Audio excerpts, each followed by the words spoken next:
Hi guys, I'm Amy, the creative media manager with MuggleNet.com, and I'm joined now by a special guest, Nicholas Daines, who worked on the stunt team on the Potter films. So can you kind of start off and tell us a little bit about the roles you played in the Potter films? From the word go, when I read the books, the Harry Potter books, and I wanted to be part of the Harry Potter franchise from the word go. But getting in is a different story. And the first audition that I ever had was for one of the Quidditch team members, and that was on Harry Potter and the Chamber of Secrets. But they said that I was a little bit too old for the Quidditch team at that point. But I eventually made it onto the squad when in Harry Potter and the Half-Blood Prince, which was fantastic.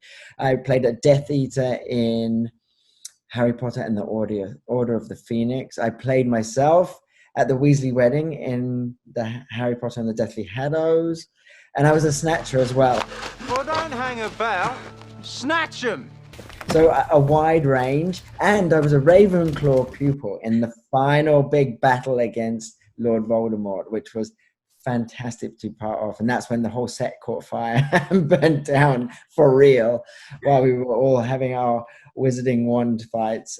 So yes, a broad spectrum of roles, and it was a fantastic experience from start to finish to be part of those movies. Can you kind of explain what a day on the set looked like for you and your team?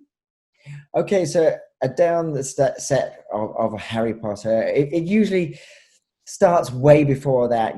There's a lot of research and development that go into making the stunts. I mean, what you see on the screen, that final polished image, is not what it was originally. There's so much that goes on beforehand and research and development. For example, in Harry Potter and the Half-Blood Prince, we researched ways of flying through the airs on the air in broomsticks and jumping over things. We used these Russian swings in the end, which launched us into the air, and we would collide into each other for the mid-air collisions that they wanted during the Quidditch auditions within the movie, and people falling out of the skies.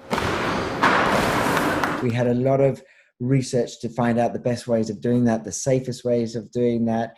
And then within the match, it wasn't sure what players could do, so we'd use the Russian swing to be launched onto like vertical walls, perch on the walls for a second, and then launch off with our broomsticks and fall out of shot. So there's a lot that goes into it. Are there any particular stunts, you say not everything makes it onto the final version, but is there something that maybe fans would recognize from Absolutely, the film? Absolutely. During the process of developing the stunts for the movie, there was the idea that one of the Quidditch players would collide into the goalpost and then clip it and then spin off.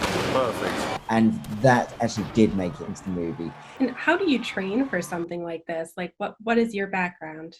Well, my background is an international gymnast and was also a high diver. So it's perfect for spatial awareness. And I've been jumping off things for as long as I can remember. So, this is real natural progression for me, falling off broomsticks, mid-air, flights and falls. Do you have a favorite memory from your time on set? Oh, gosh, I've got lots of... Oh, well, actually stepping in for Daniel Radcliffe was probably a highlight for me. I always really secretly coveted, the role of Daniel's stunt double. However, there was 3 official doubles that did it all the way through. That was David Holmes, Ian Kay, and Mark Maley. They were the ones. And 4, Tolga Keenan as well did it as well.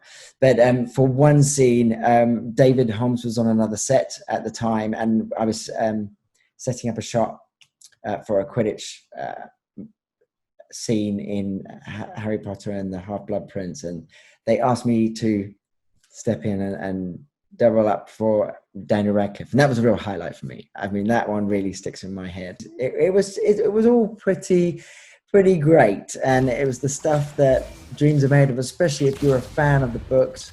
I loved it. I wanted to be part of it so much, but I chased that dream, and I actually did then become a part of it. And I think what's great about those Harry Potter films and the books and the messages through it, you know, although it is in the wizarding realm, I you know, sort of relate that to my own life, and I think, you know, anything is possible if you really go for it. You know, you can create your own magic in life.